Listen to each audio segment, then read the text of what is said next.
औषधे चिन्तयेद्विष्णुं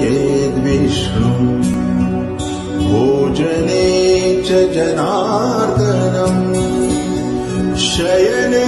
पद्मनाभं च विवाहे च प्रजापतिम् युद्धे चक्रधरं देवम् प्रवासे च त्रिविक्रमम् नारायणं तनुत्यागे श्रीधरं प्रियसङ्गमे दुःस्वप्ने स्मर गोविन्दम् सङ्कटे मधुसूदनम् कानने नारसिंहं च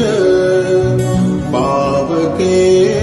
जलशायिनम् जलमध्ये